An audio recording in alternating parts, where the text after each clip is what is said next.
দেই তাৰ পিছতো যে বাগানৰ অঞ্চলখিনিৰ লোকৰ হৈও যে আজিলৈকে কিবা এটা কৰিম বুলি তেখেতসকলে নেভাবিলে সেয়া আচলতে সঁচাকৈ ক'বলৈ গ'লে দুখৰ বিষয়। বৃহৎ ডাঙৰ বজাৰ এটা আমাৰ ইয়াতে এতিয়া মানে ক'বলৈ গ'লে লেট্ৰিন নাই, এটা বাথৰুম এটা নাই। ৰাইজে আমাৰ এটা হোটেল আছে, আমাৰ হোটেলবিলাকত সোমাই মাইকী মানুহক এতিয়া পেচাব কৰিবলৈ দিগদাৰ হয়।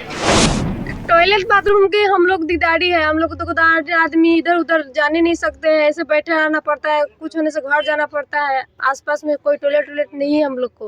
तो कस्टमर कभी आने से पूछने से क्या होता है? कस्टमर भी आने से हम लोग घर लेके जाते हैं, ना तो किसी और के पास में लेके जाते हैं, और हम लोग का खुद का दिकदारी होता है। हमनी के लाज लागेला कौन बाहर जगह में आले कौन सुविस्ता नहीं थकेला है। सुविस्ता थकेला तो भाल होए है हमनी लेडीज लगी।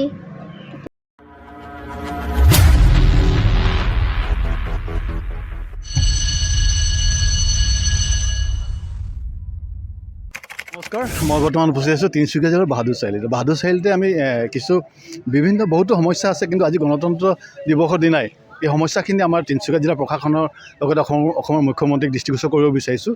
গোটেই সমস্যাখিনি কেনেধৰণে আছে সবিশেষ জানিবলৈ দেখুৱাব যত্ন কৰিম। প্ৰথম আমি দেখুৱাব যত্ন কৰিম ইয়াত যিটো ডাঙৰ সমস্যা সেইটো হৈছে মোৰ বেক চাইড যিটো দেখি পাইছে ট্ৰেন্সফৰ্মাৰটো প্ৰায় মাটিৰ পৰা 3 ফুট মান ওপৰত আছে। 3 ফুট মান ওপৰত আছে, আৰু ইয়াতে যদি কেতিয়াবা মানুহ আহে, এক্সিডেণ্ট হয়, দুৰ্ঘটনা হোৱা 100% চান্স আছে। নিশ্চয় এনেদৰে মুকলিকৈ উদংভাৱে ট্ৰেন্সফৰ্মাৰটো থকাটো কিমান দূৰ যুক্তিসংগত, গতিকে তিনিচুকীয়া প্ৰশাসনে দৃষ্টিগোচৰ কৰিব বুলি আশা ৰাখিছোঁ। আৰু আমাৰ বিভিন্ন সমস্যাৰ লগতে আৰু ইয়াত সমস্যা আছে, ইয়াত টয়লেটৰ ব্যৱস্থা নাই, বাথৰুমৰ ব্যৱস্থা নাই, কোনো ধৰণৰ খোৱা পানীৰ জিৰণি ঘৰৰ ব্যৱস্থা নাই, বহুতো সমস্যা আছে, আৰু পাৰ্কিঙৰ ব্যৱস্থা নাই। ইয়াতে দেখিবলৈ পায় ইয়াৰ পৰা যিকেইটা অটো তিনিচুকীয়ালৈ যায়, গোটেই অটোবিলাক ৰাস্তাৰ ওপৰত ৰাখিবলগীয়া হয়। এনেধৰণে জাম লাগি থকা হয়। আজি আমি গণতন্ত্ৰ দিৱস মানুহ হেৰেঙাৰ কাৰণে ভিডিঅ'টো বনাব যত্ন কৰিছোঁ। ইয়াৰ পৰা যি মহাকালীলৈ যোৱা পথৰ ওপৰত আপোনালোকে এতিয়াও বৰ্তমান দেখিব পাৰিছে, গোটেই গাড়ী যিমান হয়, বাইক হওক মটৰচাইকেল, গোটেইখিনি জাম লাগি থকা আছে। এনেধৰণে জাম লাগি থাকে, পাৰ্কিঙৰ ব্যৱস্থা নাই, বিভিন্ন সমস্যাৰে জৰ্জীৰ্ণ আছে। কিন্তু চাৰিআলিখন জৰাজীৰ্ণ অৱস্থাত পৰি আছে। লগতে ইয়াত টয়লেটৰ সুবিধা নাই, জিৰণি ঘৰৰ সুবিধা নাই। কিছুদিন আগতে জিৰণি ঘৰ এটা দেখিছিলোঁ, প্ৰায় 8-10 বছৰ আগত, কিন্তু এতিয়া বৰ্তমান তাত ব্ৰইলাৰ কেট থকা দেখিব পোৱা গৈছে। কি ক'ব সমস্যা? হয়, আচলতে জৰাজীৰ্ণ অৱস্থাত বুলি বাহাদুৰ চাৰিআলিখন নহয়, সমগ্ৰ তিনিচুকীয়াখন। আৰু বিশেষকৈ বাহাদুৰ চাৰিআলি বাসিন্দা হিচাপে মই এটাই কথা ক'ব বিচাৰিম যে ইয়াত বহুতো আগৰ পৰা আচলতে আমি বহুত প্ৰতিবাদ কৰিবলগীয়া হৈছে, দল সংগঠনে প্ৰতিবাদ কৰিছে। মই এজন নিজে সাংবাদিক হিচাপে ময়ো বহুতো আচলতে প্ৰচাৰ কৰিছোঁ যে ইয়াত টয়লেট হওক, শৌচাগাৰৰ এটা ব্যৱস্থা কৰিব লাগে। কিন্তু বৰ্তমানলৈকে আমি যি দেখিছোঁ তেনেকুৱা একো উন্নতি দেখা নাই।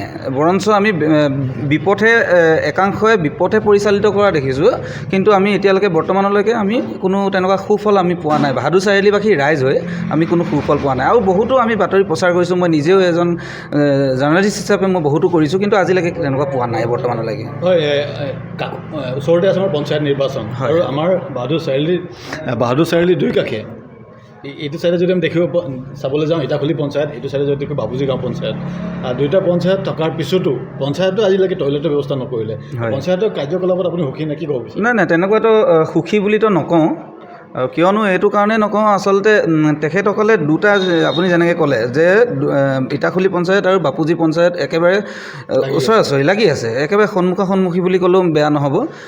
তাৰ স্বত্তেও যে আমাৰ ইমান বৃহত্তৰ বাহাদুৰ চাৰিআলি জেগাটো গোটেই আচলতে বাগান অঞ্চলে চাৰিওফালে বাস কৰিছে দেই। তাৰ পিছতো যে বাগানৰ অঞ্চলখিনিৰ লোকৰ হৈও যে আজিলৈকে কিবা এটা কৰিম বুলি তেখেতসকলে নেভাবিলে সেয়া আচলতে সঁচাকৈ ক'বলৈ গ'লে দুখৰ বিষয়, এক সাংঘাতিক দুখৰ বিষয় আচলতে। সেয়াই আৰু দুখৰ বিষয়। নিশ্চয় দুখৰ বিষয়।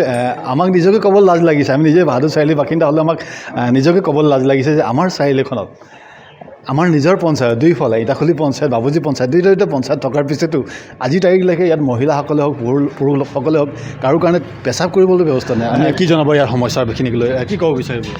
আমি এইটোৱে ক'ব বিচাৰোঁ, আমি বাহাদুৰ চাৰিআলি বৃহৎ ডাঙৰ বজাৰ এটা। আমাৰ ইয়াতে এতিয়া মানে ক'বলৈ গ'লে লেট্ৰিন নাই, এটা বাথৰুম এটা নাই। ৰাইজে আমাৰ এটা হোটেল আছে, আমাৰ হোটেলবিলাকত সোমাই মাইকী মানুহক এতিয়া পেচাব কৰিবলৈ দিগদাৰ হয়।